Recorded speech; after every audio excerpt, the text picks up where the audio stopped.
Kenapa ada kata melangitkan doa? Karena langit itu adalah kiblatnya doa. Jadi bukan berarti Allah di langit. Dalam akidah kita kan Allah tidak ditanya di mana ya. Itu pertanyaan yang salah. Sehingga tidak ada jawaban yang benar. Pertanyaan yang salah tidak ada jawaban yang benar. Karena Allah tidak bertempat. Lalu kenapa ketika kita berdoa kita menghadap atau menengadah ke langit? Kata Syekh Usamah, salah satu ulama tasawuf dari Mesir, kemarin beliau datang ke kampung saya di Aceh. Beliau bilang langit itu adalah kiblat doa. Sebagaimana Ka'bah itu adalah kiblat sholat. Bukan berarti Allah adanya di Ka'bah. Wa huwa ma'akum aynama kuntum. Dia bersama kalian dimanapun kalian berada. Jadi yang berada itu di suatu tempat kita. Allah membersamai karena Allah lebih daripada sekedar bertempat.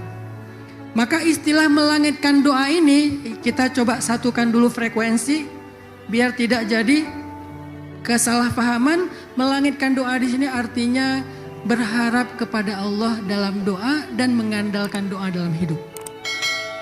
Jadi melangitkan doa artinya bisa nggak kita jadikan doa kita sebagai senjata?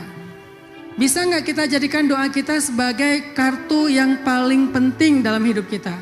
Bisa nggak kita jadikan doa itu sebagai kunci pembuka keajaiban-keajaiban dalam hidup kita? Terutama untuk para jomblo. Doa itu penting sekali karena banyak hal yang kadang-kadang di luar nalar kita.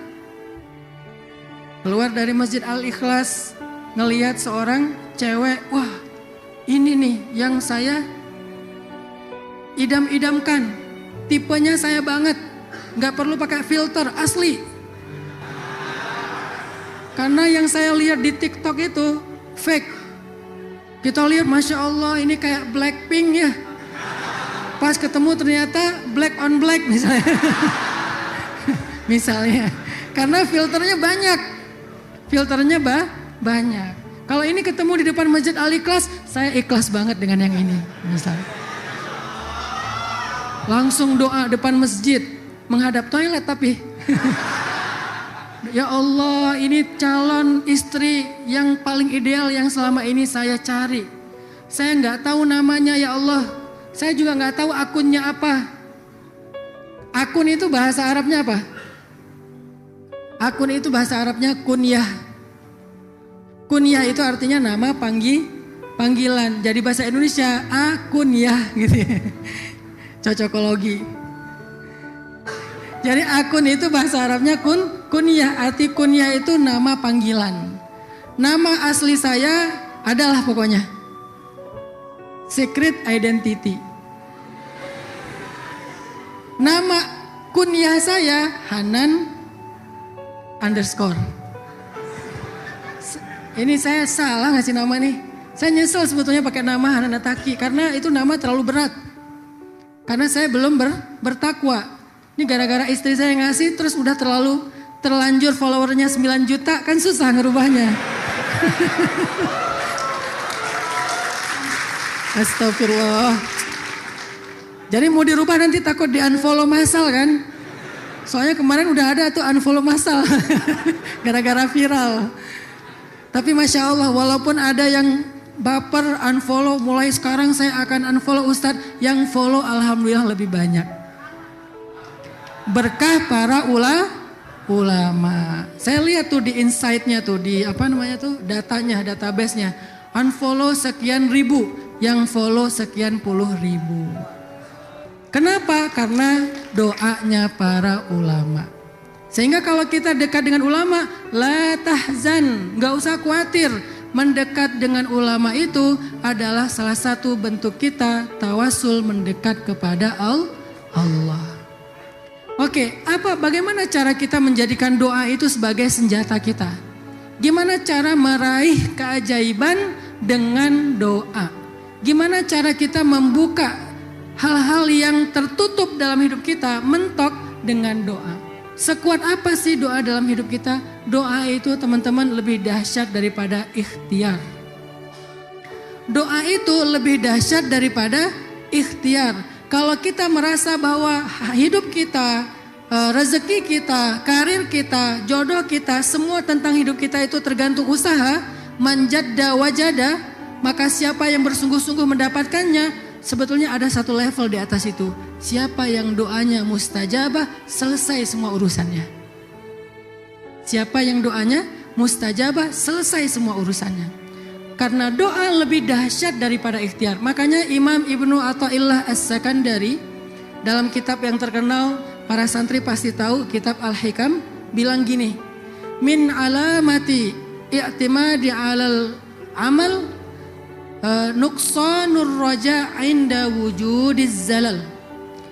Salah satu ciri orang yang terlalu bergantung sama amalnya, bergantung sama ikhtiarnya, bergantung sama usahanya, nuqsanur raja', berkurangnya harapan kepada Allah inda wujudiz zalal, ketika mentok dalam hidupnya. Orang yang terlalu bergantung sama ikhtiar, pakai hitung-hitungan dia, pakai rencana dia, begitu mentok dia bakal jadi orang yang gampang berputus asa. Ditolak sekali langsung nyerah. Itu pasti orang gak mengandalkan doa tuh. Karena dia berhitung, kayaknya saya gak good looking, saya belum punya pekerjaan, suara saya gak sebagus Aldi Taher. Aldi Taher gitu-gitu ngalahin Coldplay loh. Orang gak bisa beli tiket war Coldplay mending Aldi Taher. Tapi kata saya emang bagus sih, lebih keren daripada Coldplay. Dan saya lebih ngefans Aldi Taher daripada Coldplay. Masya Allah tuh suaranya. Sekarang ada lagi tuh yang perempuannya yang dapat apa tuh? Golden Buzzer tiket. Apa istilahnya? Dari Simon Perez.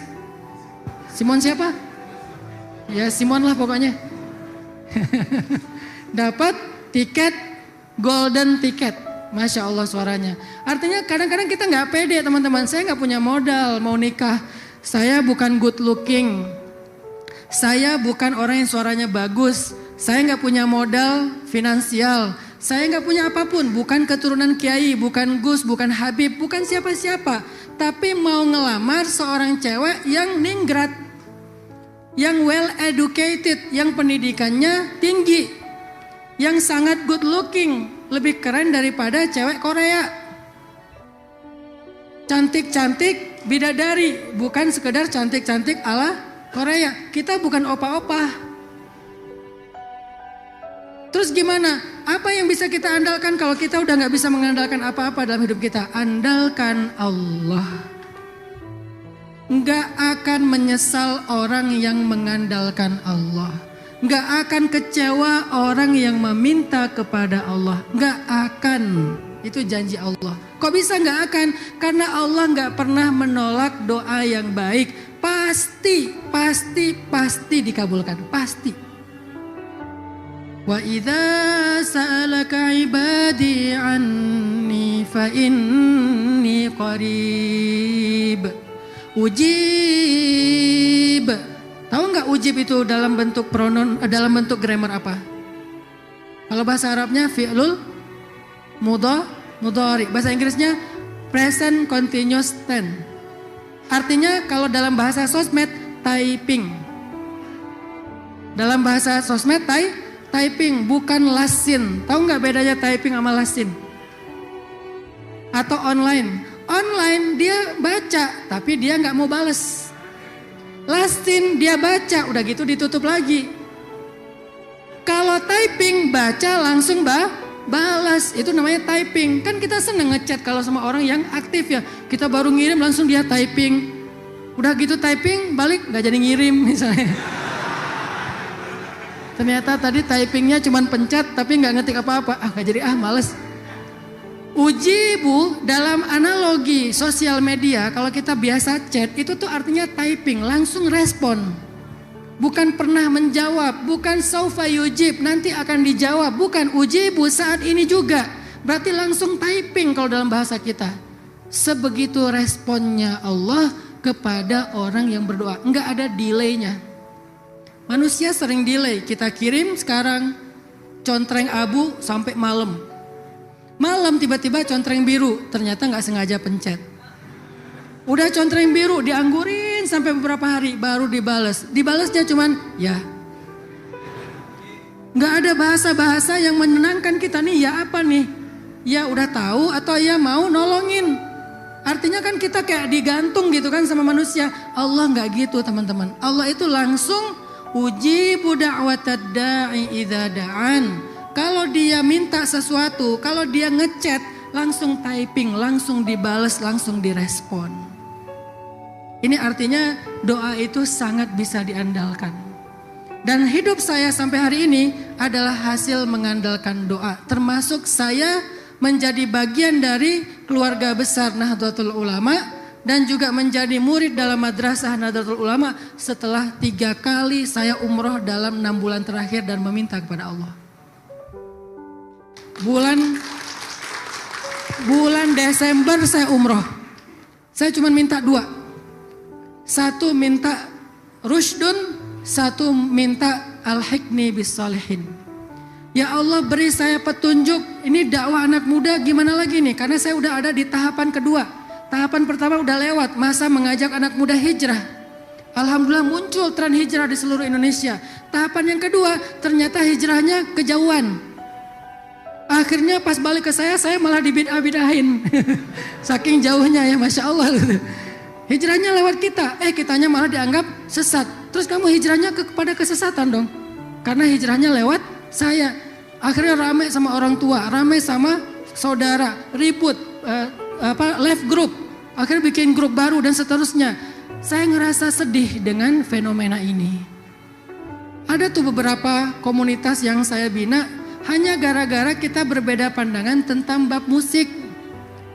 Dulunya dia bareng dengan saya, tapi sekarang dia menganggap musik itu secara totali haram.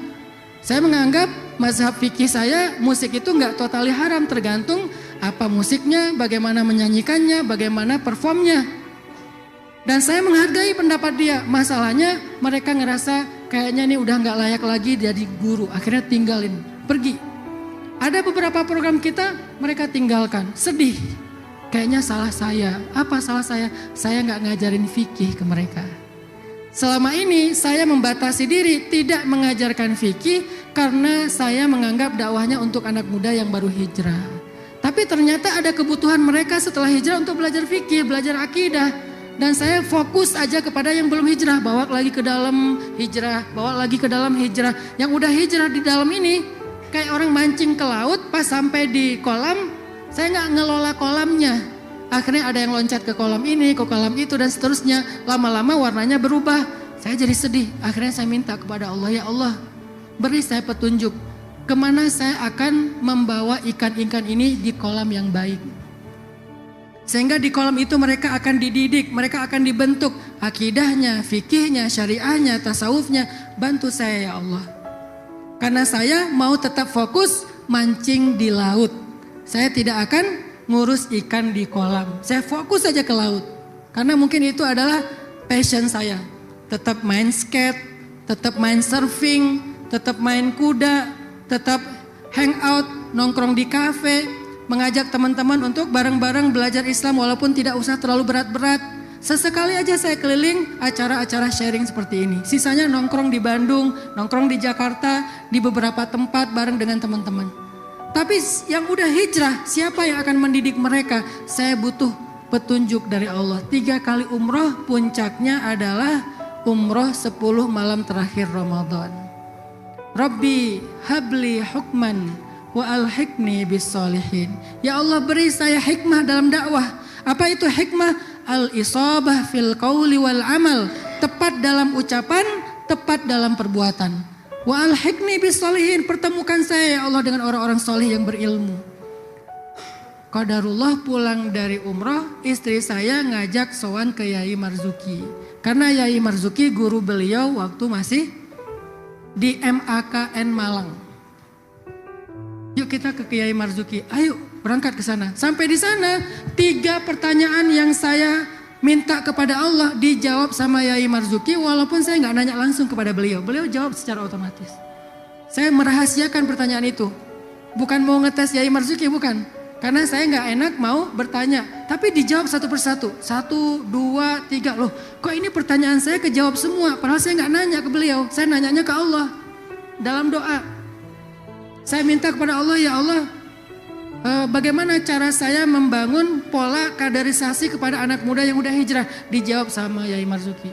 Ya Allah, kenapa dakwahnya Hadratus Syekh Kiai Haji Hashim Asy'ari dan Kiai Ahmad Dahlan, dakwahnya sudah bertahan lebih dari 100 tahun. Kok berkah sekali dakwah mereka. Kita bikin grup WA aja seminggu udah bubar.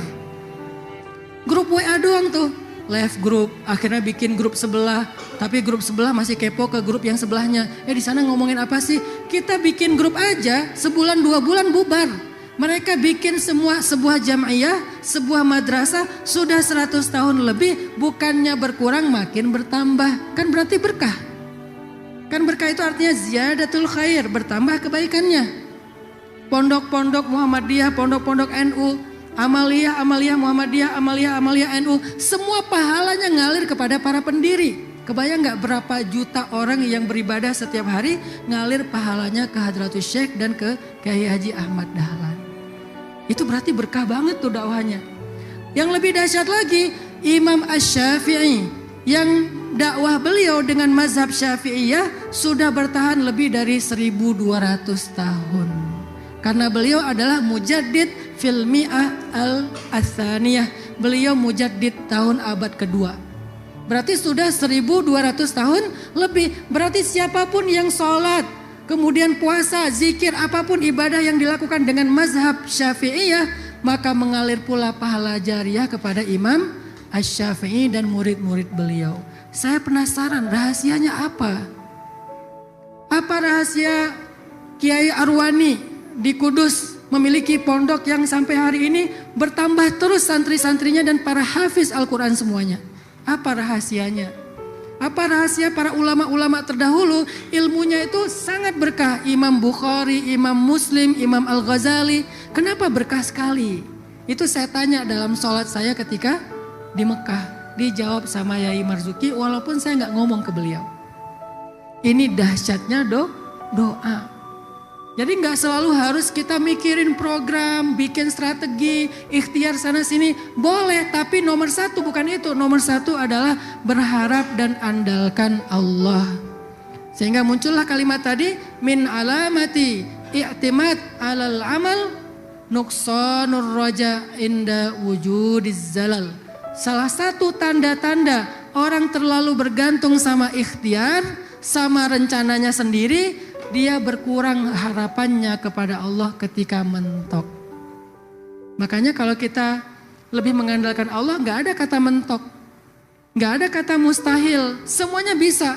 Bahkan hidup saya selalu saya andalkan dengan doa, kemudian baru ikhtiar. Bukan ikhtiar dulu baru doa, doa kemudian baru ikhtiar. Dulu ketika masih kuliah di Mesir, kenapa ada orang yang rakyat jelata seperti saya menikah dengan seorang anak kiai? Kalau di Jawa panggilnya apa? Ning ya. Kenapa rakyat jelata seperti saya, anak tukang pangkas, bapak saya tukang pangkas, bukan kiai, bukan siapa-siapa, bisa menikah dengan seorang Ning di Mesir, sama-sama kuliah di Mesir? Apa modal saya? Dalil, lebih jago dia. Harta, saya waktu itu gak punya apa-apa. Penampilan, lebih parah. Sekarang aja udah mulai agak-agak skincare, Kalau dulu, wah parah pokoknya. Terus rambut saya dulu tuh dipakai gel tuh yang mengeraskan rambut tuh ya. Terus diberdiriin gitu. Saya ketemu dia tuh lagi beli kebab di depan asrama di Mesir. Lagi beli kebab, ngelihat ada cewek lagi ngantri beli kebab. Kayak Nabi Musa ngelihat perempuan ngantri ngasih minuman ternak. Terus saya tanya, ma khotbuki? Kalau dulu Nabi Musa nanyanya, ma khotbukuma? Kamu ada masalah apa? Kamu kenapa? Ini mau ngantri beli kebab, ya udah biar aku beliin. Kok kamu baik banget sih? Alhamdulillah, dilalah dari situ, alhamdulillah jadi. Saya bilang, saya nggak mau pacaran, boleh nggak? Saya serius sama kamu. Serius apa? Serius bayarin kebab. Bukan, itu mah tetap bayar sendiri-sendiri. Cewek kan suka gitu ya, pura-pura nggak ngerti ya. Dia pengen kita tuh sampai apa ya, sampai memohon-mohon gitu, cewek banget lah gitu tuh. Makanya kalian jangan gengsian sama cewek. Kalau gengsian ditinggal, udah kalian rendahkan aja diri kalian. Serius apa sih? Ya aku mau serius sama kamu. Kita nikah. Oh ya udah coba saya izin dulu ke orang tua. Saya telepon ibunya di Tuban. Ibu saya dari Aceh, nama saya Fulan. Saya ingin melamar anak ibu. Oh iya, saya gimana anaknya? Oh anaknya mau kok. Saya yang jawab. Orang ibunya nanya ke anaknya, tapi saya yang jawab. Pokoknya maksa aja. Alhamdulillah. Tapi dengan satu masalah baru, apa? Saya nggak punya modal. Setelah diterima, baru saya bilang boleh pinjam nggak? Duit $500. Hah? Kok minjam sih? Buat mahar. Ini orang soleha banget, baik banget. Mau nikah, duit mahar dia yang pinjemin. Kenapa? Karena saya nggak punya modal. Tapi saya bilang saya mau haji sebagai petugas, namanya petugas musiman haji, Temus dari Mesir. Nanti kalau pulang haji insya Allah ada rezeki saya ganti. Sampai hari ini alhamdulillah belum saya ganti. Karena udah dikasih lebih dari itu insya Allah ya. Akhirnya berangkatlah Temus. Nikahnya di mana? Nikahnya di Mekah. Istri saya di Mesir. Kok bisa gitu Ustaz LDRan? Mertua saya pengurus Masjid Asmoro Kondi di Palang. Beliau haji waktu itu. Qadarullah busnya nyasar. Pas sampai di Mekah busnya nyasar. Ini kan calon mertua nih, udah save nomor handphonenya dong. Busnya nyasar, pembimbingnya juga bingung, ini kita ada di mana? Satu rombongan nyasar, di antara satu kloter cuma rombongan itu doang yang nyasar. Beliau nelpon saya, anak, wah dipanggil anak. Belum dipanggil belum. Nah, abah nyasar nih. Oh iya abah, nggak apa-apa, biar saya cari. Abah di situ aja tenang. Padahal saya nggak ada Sherlock, nggak tahu di mana. Pokoknya Bismillah saya cari, nemu. Saya nemu busnya, pas saya masuk ke dalam bus langsung diumumin sama abah, ini menantu saya. Wah sebus itu langsung ngasih selamat. Langsung didoakan, beres ibadah haji kan gak boleh nikah dalam keadaan ihram. Beres ibadah haji, maka akad nikah yang langsung dipimpin sama abah dan istri saya cuma nunggu dengan deg-degan di Mesir. Begitu beres, saya terima nikahnya bla bla bla bla, sah, saya langsung telepon.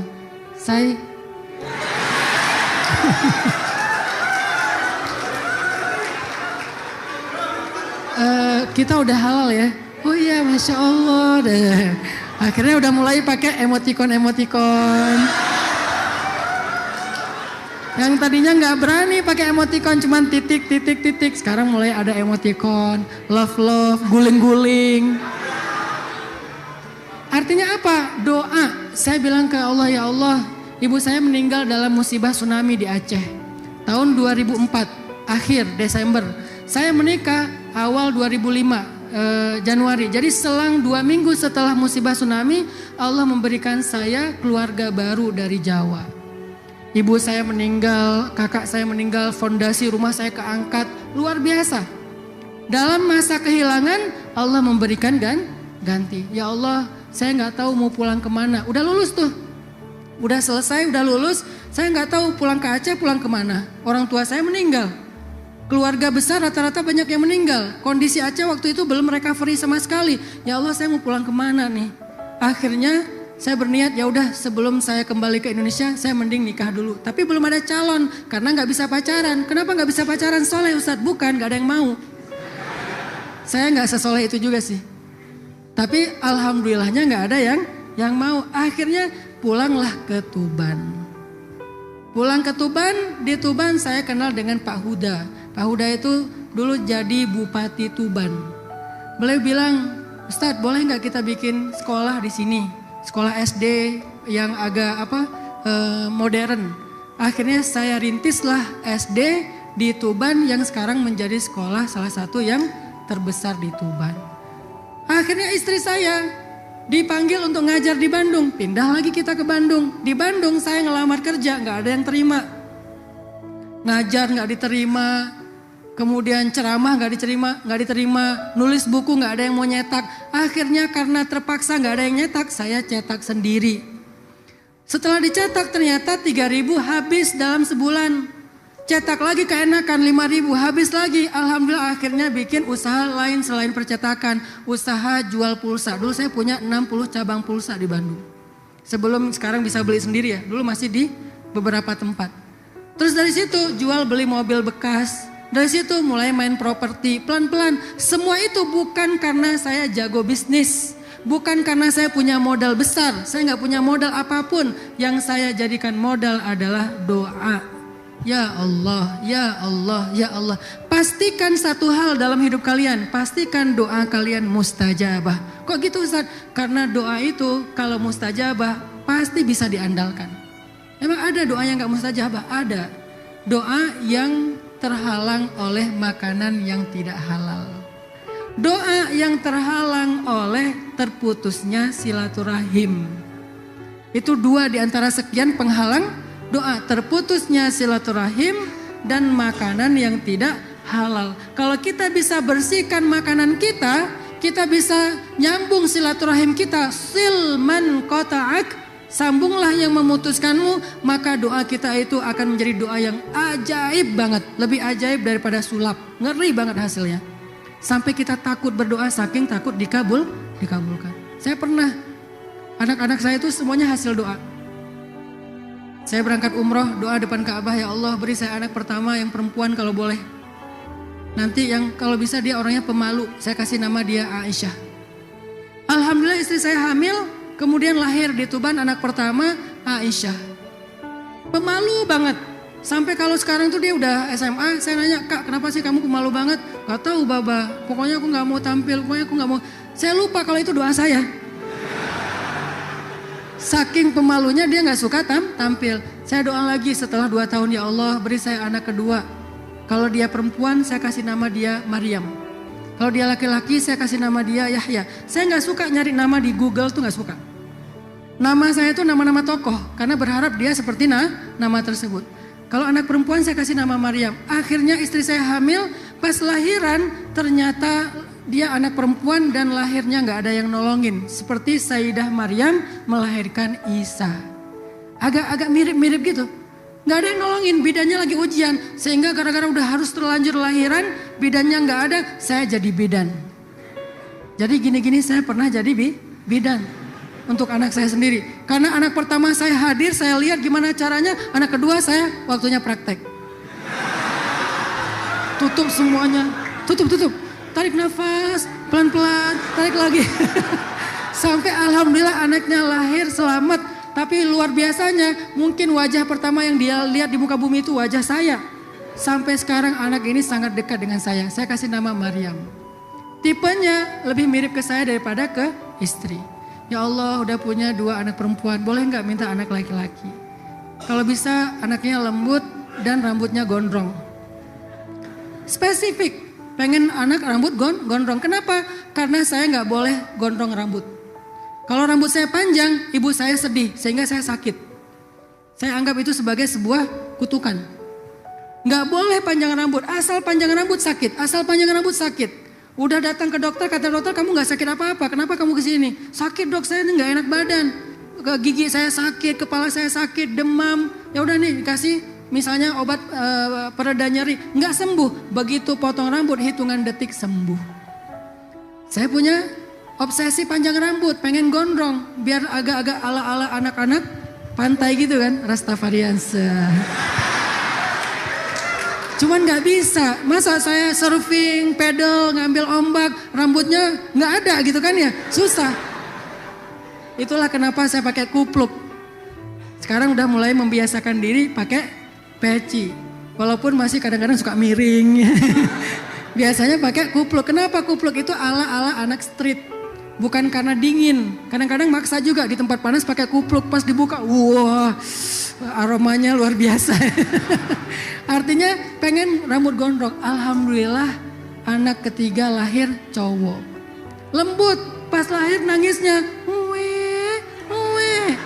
ini anak nangisnya pakai irama. Akhirnya saya kasih nama Yahya. Yahya Ayyash. Lalu ketika dia rambutnya udah panjang, masuk sekolah, sama guru disuruh potong. Saya bilang nggak boleh. Tapi di sekolah kita peraturannya rambut nggak boleh panjang, Pak. Kita bikin sekolah.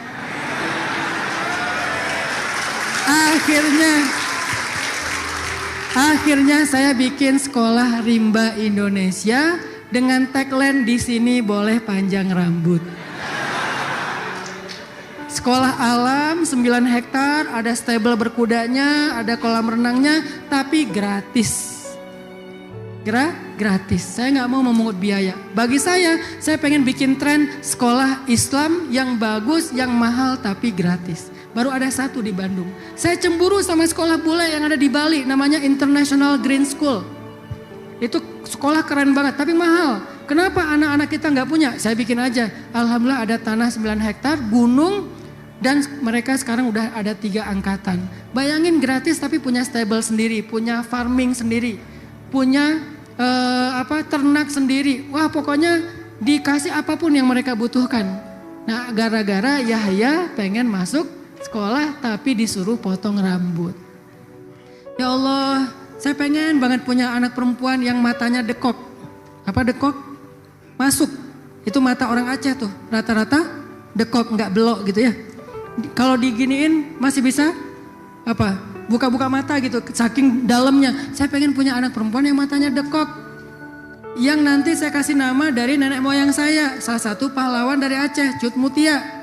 Alhamdulillah istri saya hamil, lahir anak perempuan matanya dekok, saya kasih nama Mutia. Mutia itu dari bahasa Arab muti, artinya perempuan yang taat. Sampai ke Indonesia karena susah bilang ain jadinya Mutia. Cocokologi lagi. Yang terakhir ya Allah, saya pengen punya anak laki-laki, tapi pengennya jangan yang gondrong, yang rambutnya kruwel, yang rambutnya keriting. Dan dia anaknya tuh ini banget, senang tampil, senang action. Kalau dia laki-laki saya kasih nama Ertuğrul Gazi, karena saya waktu itu lagi senang-senangnya serial Turki, Ertuğrul Osman dan bla bla bla lah. Saya kasih nama Ertuğrul Gazi. Lahir. Ternyata saya kasih nama Ertuğrul Gazi, benar rambutnya keriting. Senangnya apa coba hobinya? Reog Ponorogo. Hobinya reog Ponorogo. Setiap hari ngereog. Saya beliin tuh di marketplace kostum reog ya dari kepala sampai kaki. Setiap hari dia pakai dan ngereog. Kadang-kadang guling-guling di lantai. Saya tanya, "Dek, kamu ngapain?" "Ntar, Bah, aku lagi kesurupan." Wah. Umurnya berapa Ustaz? Umurnya 4 tahun, udah kesurupan. Saking menjiwai seni budaya reog. Terus ganti lagi, pengen apa? Pengen berkuda, pokoknya action aja. Persis seperti nama, persis seperti doa.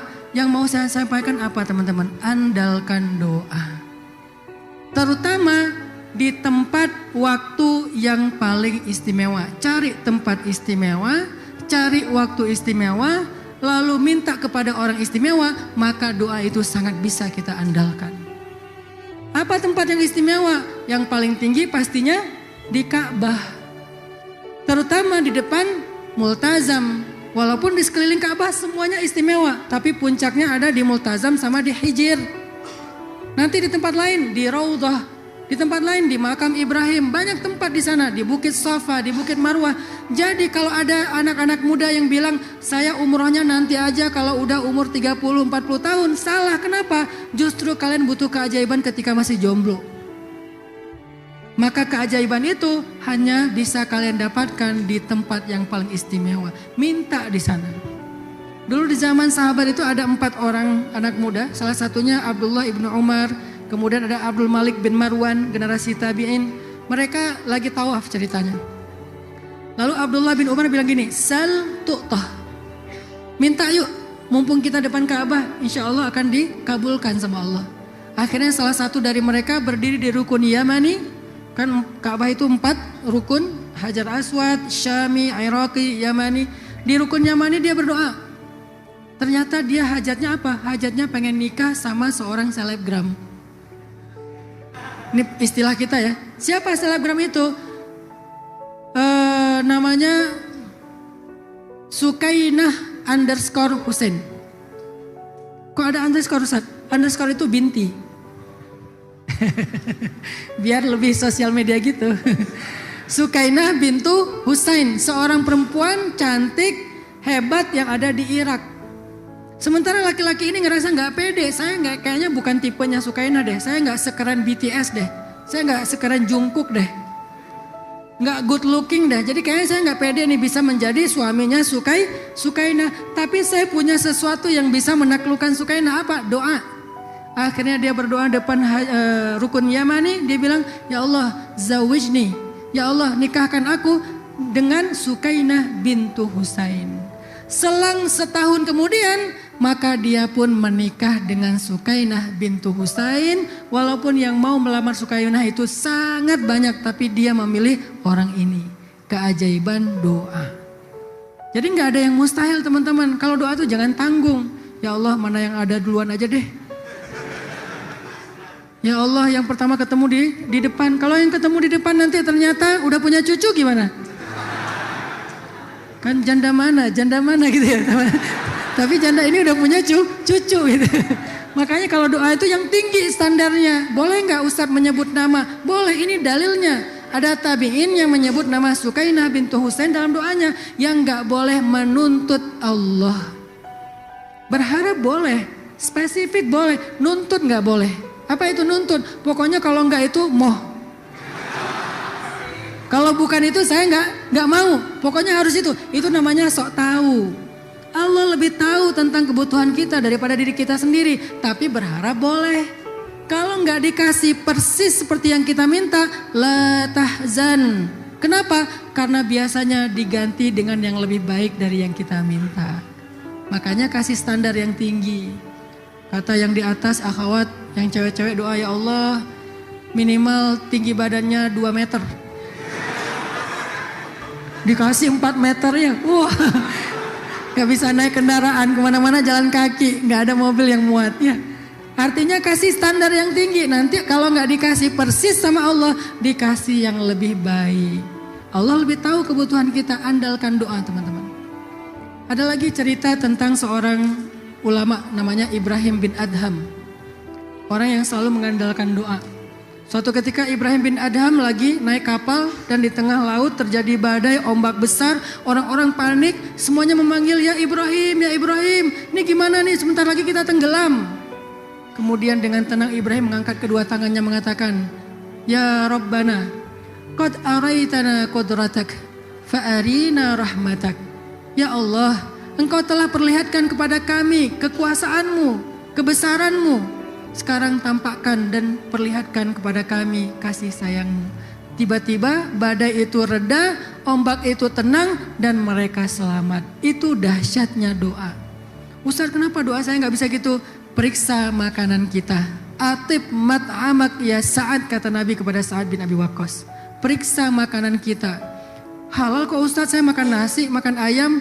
Periksa dari mana kita mendapatkan sumber makanan kita. Bukan cuma jenisnya, bagaimana kita mendapatkannya. Apakah halal, apakah zalim, apakah kita mengambil hak orang lain, apakah kita berbohong, menipu dan seterusnya. Periksa makanan kita. Karena resiko dari makanan yang gak halal adalah tertolaknya doa. Padahal doa itu kunci hidup kita. Jangan gadaikan doa hanya untuk makanan yang mengenyangkan sesaat. Buat yang pernah keluar negeri atau yang suka keluar negeri, pergi ke Singapura atau pergi ke Bali misalnya, hati-hati dengan makanan, cari usaha agak ikhtiar dikit, bersungguh-sungguh, sabar. Karena tidak semuanya ayam itu halal. Kalau tidak disembelih dengan nama Allah ya berarti dia tidak halal. Cari rekomendasi di internet, oh ternyata warung itu halal. Kita tetap respect kepada orang lain, tetapi kita punya pilihan sendiri. Sabar dengan pilihan itu, jangan nyerah. Kayaknya saya sementara maaf ya karena uzur, karena darurat. Akhirnya kita gadaikan doa kita dengan sebentar memakan yang tidak halal. Kata Nabi apa? Dulu ada seorang laki-laki Bani Israel melakukan perjalanan. Di tengah jalan dia ngelihat ada orang lagi bakar babi guling. Terus dia bilang gini, ya Rijal, a'tini hadas samak. Anak-anak, teman-teman, kasih saya sedikit dari ikan ini, kata dia. Itu orang Yahudi bilang, kasih saya ikan ini, tapi nunjuknya ke arah babi. Ngomongnya, a'tini hadas samak, kasih saya dikit ikan ini. Kata mereka, ini bukan ikan, ini babi. Emang siapa yang minta babi? Kan saya minta ikan. Sini, langsung ngambil. Ngambil babi ngomongnya ikan. Apa maksudnya? Inilah contoh orang yang mencari-cari alasan dalam agama yang dalam fikih disebut hilah. Makanya belajar fikih itu harus diimbangi dengan belajar tasawuf. Ilmu Islam itu 3, ilmu akidah, ilmu syariah atau fikih, dan ilmu tasawuf atau ihsan. Anta'budallah ka'annaka tarah, dan seterusnya. Kenapa kalau belajar fikih nggak belajar tasawuf? Bisa jadi kita mencari-cari hilah. Ada kejadiannya kapan? Seorang laki-laki, dia santri, dia ahli fikih.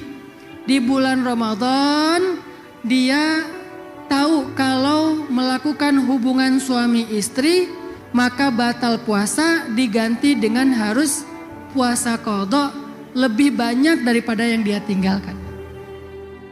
Akhirnya karena dia tahu konsekuensinya qadhanya banyak, akhirnya dia batalkan puasa di siang hari dengan makan dan minum, di mana qadhanya cuma 1 hari.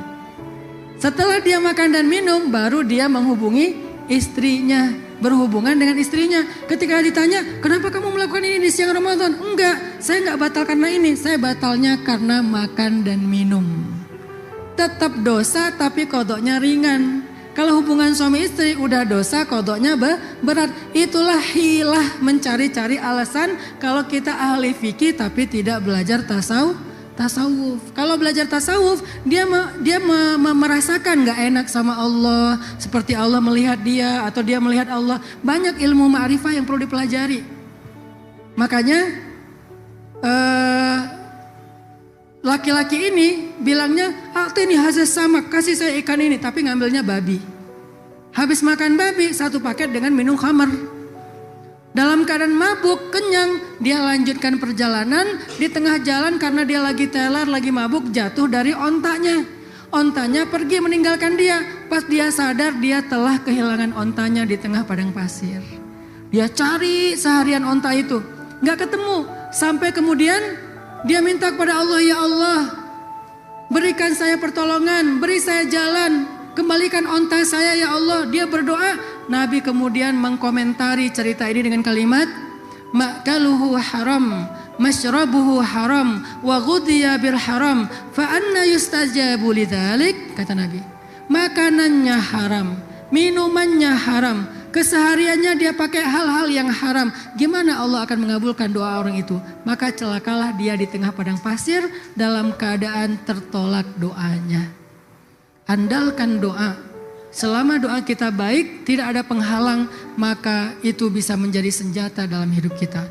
Yang terakhir, salah satu cara kita mengandalkan doa selain tempat, waktu yang mustajabah, yang istimewa, minta doa kepada orang-orang istimewa. 1, orang tua. Ayah, kemudian ibu. Ayah dulu. Karena doa ayah itu tidak terhijab dengan Allah. Kemudian ibu. Kedua, guru-guru, orang soleh, ulama, kiai, habaib, datang kepada mereka, minta doa dari mereka. Itu dahsyat hasilnya, sangat-sangat instan. Selama yang kita harapkan itu adalah kebaikan. Mudah-mudahan ini bisa menjadi sebuah life hacks buat anak muda. Apa itu life hacks? Life hacks itu bukan quote. Kalau quote cuma dibaca, life hacks itu diamalkan, tutorial. Mudah-mudahan ini menjadi life hacks kalian dalam mencari jodoh, dalam berkarir, dalam menyusun skripsi, dalam menghadapi sidang, dalam mencari pekerjaan, dan pastinya dalam mencari ridho Allah Subhanahu wa taala. Billahi taufiq wal hidayah. Wassalamualaikum warahmatullahi wabarakatuh.